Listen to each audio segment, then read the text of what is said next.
Friends. तो आज के इस सेशन में हम लोग कॉम्प्लेक्स नंबर के ऊपर एक नया टॉपिक जो है इक्वेशन ऑफ स्ट्रेट लाइन, उसके बारे में हम लोग जानेंगे। तो शुरू करते हैं। आज का टॉपिक रहेगा equation of straight line in complex number. तो पहले जनरल इक्वेशन देख लेते हैं। कोऑर्डिनेट जियोमेट्री में हम लोगों ने देखा था general equation of straight line था Lx plus m y plus n equals to 0, और जहाँ पर एक्स वाई वेरिएबल था और एल एम एन कांस्टेंट था। अब z इक्वल्स टू, अगर x प्लस आई वाई कोई एक कॉम्प्लेक्स नंबर है जहाँ पर x and y greater than 0 है, और z बार मतलब उसका conjugate x minus i y है, तो यहाँ से x को हम लोग लिख सकते हैं z plus z bar by 2, और y को लिख सकते हैं z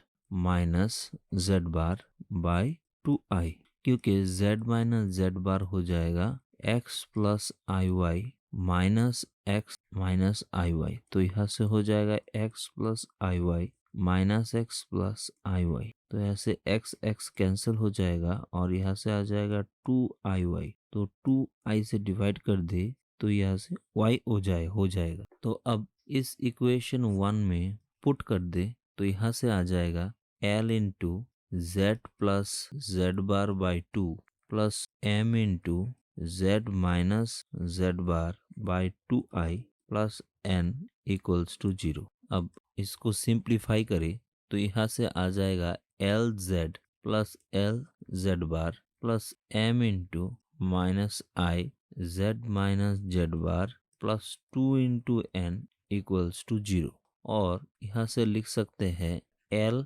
minus I M, Z को कॉमन ले ले, plus l plus I M Z bar को कॉमन ले ले, प्लस 2n इक्वल्स टू 0। तो यहाँ से लिख सकते हैं l माइनस आई एम, ये भी एक कॉम्प्लेक्स नंबर की तरह ही हो जाएगा, जो एक कॉम्प्लेक्स कांस्टेंट है a bar into z plus a into z bar plus b equals to 0, where a को हम लोग लिख सकते हैं l प्लस आई एम। ये एक कॉम्प्लेक्स कांस्टेंट हो जाएगा, a कॉम्प्लेक्स कांस्टेंट, और a बार को लिख सकते हैं l माइनस आई एम, और b को लिख सकते हैं 2n, जो एक रियल कांस्टेंट। मतलब ये जो इक्वेशन आएगा यही है general equation of any straight line in complex number, complex plane. अब कुछ स्पेशल इक्वेशन देख लेते हैं, जैसे कि parametric form of straight line जो है वो देख लेते हैं। तो दूसरा होगा parametric form of straight line in complex plane. मान लीजिए यहाँ पर एक स्ट्रेट लाइन है कॉम्प्लेक्स प्लेन मतलब आर्गन प्लेन में, जिसे हम a z1 b z2 और यहाँ पर p z कोई 3 पॉइंट है। हम लोग जानते हैं कि कॉम्प्लेक्स नंबर को हम लोग वेक्टोरियल फॉर्म में भी रिप्रेजेंट कर सकते हैं। तो यहाँ पर AP एंड AB जो है वो कोलिनियर है, मतलब सेम लाइन पर ही सिचुएटेड है। तो वेक्टोरियल फॉर्म के अनुसार AP जो आएगा वो कोई एक कांस्टेंट हम लोग t ले लेते हैं इंटू AB ऐसे लिख सकते हैं। तो अब AP को हम लोग t इंटू AB लिख सकते हैं वेक्टर के इक्वेशन के अनुसार, सिंस ये दो कोलिनियर है और पैरेलल है। क्योंकि हम जानते हैं अगर any two vectors are parallel to each other, suppose x and y दो वेक्टर है, if two vectors are parallel to each other, तो उन दोनों को हम लोग कोई एक कांस्टेंट इनटू दूसरा वेक्टर ऐसे लिख सकते हैं। तो यहाँ पर t equals to any constant consider कर लेते हैं। तो AP को लिख सकते हैं पोजीशन वेक्टर के अनुसार OP minus OA into t OB minus OA।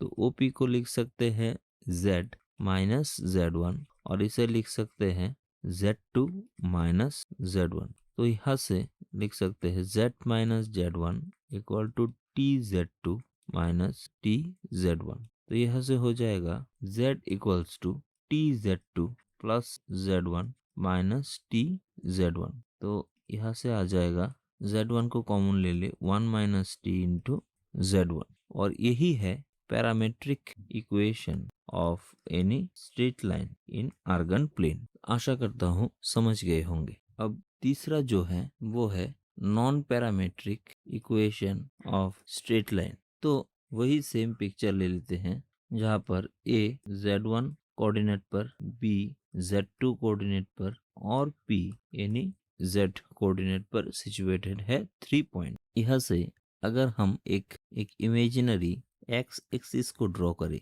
तो देख लीजिए ये जो लाइन है मतलब AP वो है Z माइनस Z1 और यहाँ से BP जो है वो है Z माइनस Z2।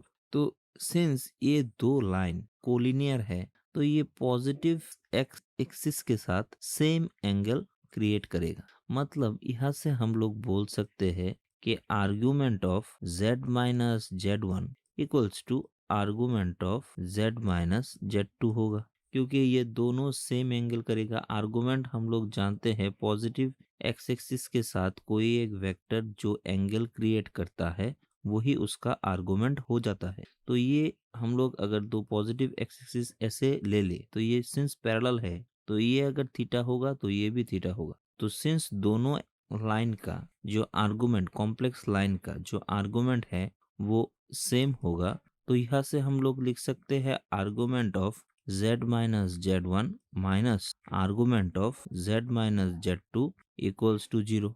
अब आर्गुमेंट का एक फॉर्मूला है, हम लोगों ने देखा था आर्गुमेंट के प्रॉपर्टी के ऊपर Z minus Z1 by Z minus Z2 ऐसे भी लिख सकते हैं डिवाइड के फॉर्म में, वो भी 0 हो जाएगा। अब आर्गुमेंट अगर 0 है, सपोज कोई एक नंबर है Z equal to R cos theta plus I sin theta, तो आर्गुमेंट क्या होगा, वो थीटा होगा। तो अगर आर्गुमेंट 0 है तो अगर हम लोग यहाँ पर पुट कर दे cos 0 प्लस I sin 0 तो यह से हो जाएगा R cos 0 का वैल्यू 1 और I sin 0 का वैल्यू 0 तो इंटू R, मतलब ये प्योर रियल हो जाता है, इमेजिनरी जो पार्ट होता है वो चला जाता है। तो सिंस इस कॉम्प्लेक्स नंबर का जो आर्गुमेंट वो 0 है तो यहाँ से हम लोग बोल सकते हैं कि जो कॉम्प्लेक्स नंबर दिया गया होगा Z minus Z1 by Z minus Z2 ये एक रियल नंबर के बराबर होगा। सपोज ये रियल नंबर हम लोग रियल नंबर की एक सेट से T ले लेते हैं। अब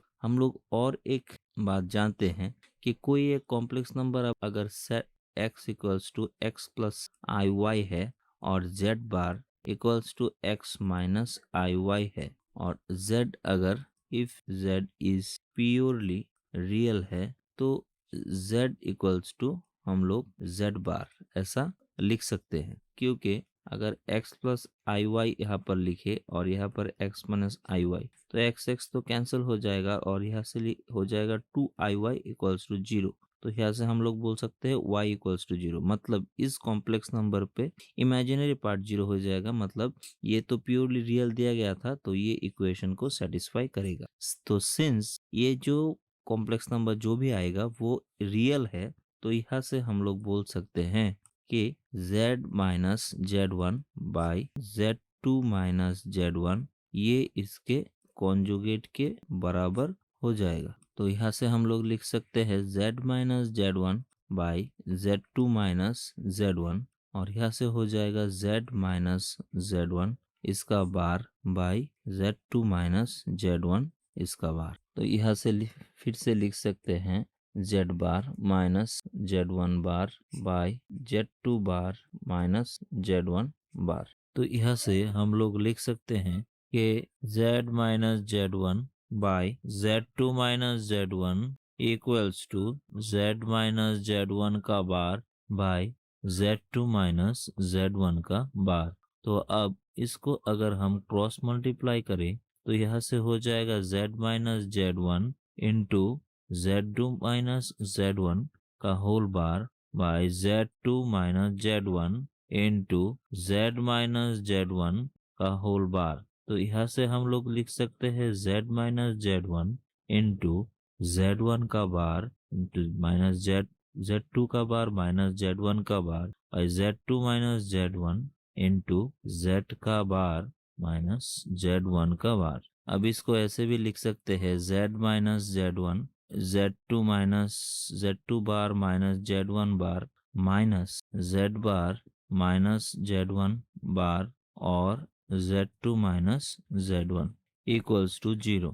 तो यहाँ से z को ले ले तो यहाँ से आ जाएगा z2 बार माइनस z1 बार, और यहाँ से z बार को ले ले तो ये आ जाएगा z2 माइनस z1।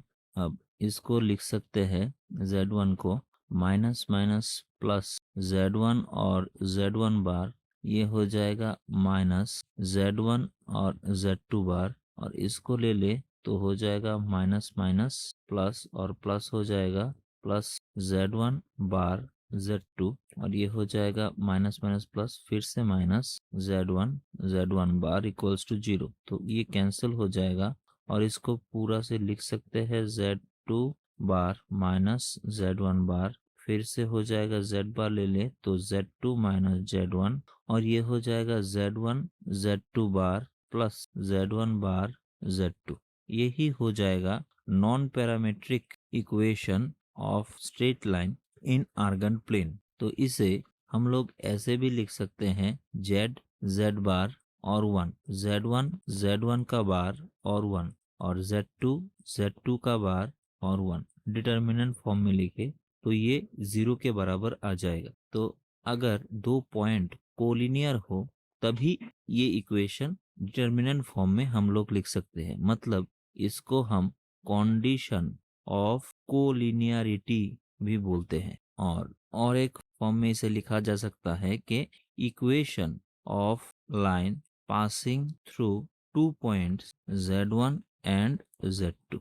तो इसका एक अब छोटा सा एप्लीकेशन देख लेते हैं। If z1 z2 and z3 are 3 complex number such that 5z1 minus 13z2 plus 8z3 equals to 0, then prove that they are collinear। मतलब ये z1 z2 z3 are collinear ऐसे होगा, एक ही लाइन पर 3 पॉइंट्स होगा। तो गिवन इक्वेशन जो दिया गया है वो है 5z1 minus 13z2 plus 8z3 equals to 0। तो इससे हम लोग लिख सकते हैं 5z1 plus 8z3 equals to 13z2। अब 5z1 प्लस 8z3 और नीचे जो 13 आएगा उसे 5 प्लस 8 ऐसे लिखे तो ये z2 हो जाएगा। तो अब यहाँ पर हम लोग z1 z3 और z2 ऐसे लिख सकते हैं इंटरनल डिवीजन के माध्यम से, और यहाँ से अगर 8:5 ऐसे इसको डिवाइड कर दे z2 पूरे लाइन को तो ये इक्वेशन सेटिस्फाई करेगा।